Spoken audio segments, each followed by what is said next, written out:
बाहाघर आसिले समस्तंकर चिंता बढ़ी जाए। टंका केउठु आसिबो?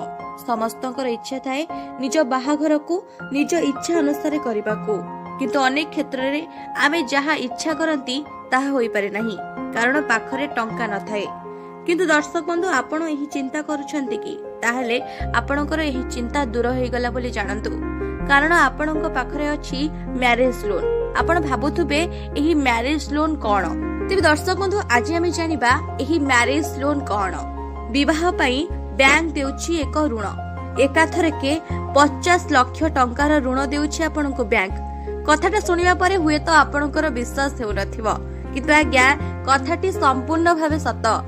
एक मध्यवर्त परिवार लोकंक पई बाहाघर हेउछि एक बड़ उत्सव। आउ एही विवाह उत्सव एबे दिनको दिन अधिक एक्सपेंसिव हेबारे लागिछि। अधिक टंका खर्च हेउछि विवाह रे। आजिकाली साड़ी ठारू आरंभ करी ड्रेस सबुर मूल्य आकाश छुआ हेई गलानी। आगो को गोटे बाहाघर रे जितनी टंका खर्च होउतला एबे ताहार 10 गुणा बढ़ी गलानी। तेणु विवाह पई समस्ते ऋण नेबाको बाध्य हेउछंती। विवाह रे आपनकु जो लोन दिया जिवो एहा आपनकर व्यक्तिगत बा पर्सनल लोन। विवाह संबंधी खर्च पूरण पई एही लोन दिया जाय थाए। भेन्यू बुकिंग ठारू आरंभ करी कैंटरिंग व्यवस्था, पोशाक किणाकिणी आदि खर्च परिचालन रे एही टंका आपण लगेई परिबे।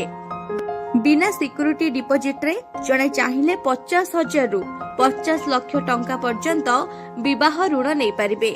हेले 12 रु 60 मास मध्यरे एही ऋण आपणको प्रतिशोध करबाकू पड़िबो।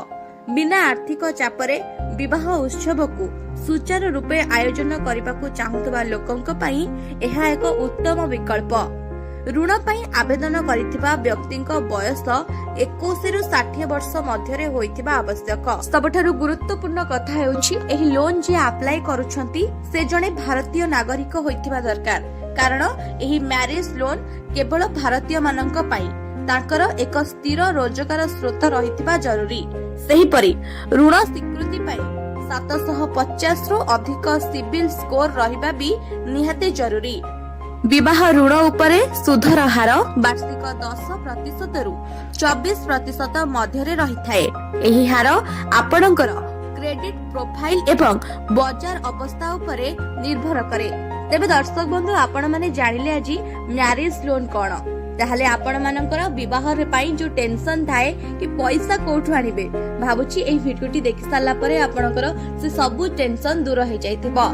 जाजपुर मनीषा राउत का रिपोर्ट, न्यूज 18 लोकल।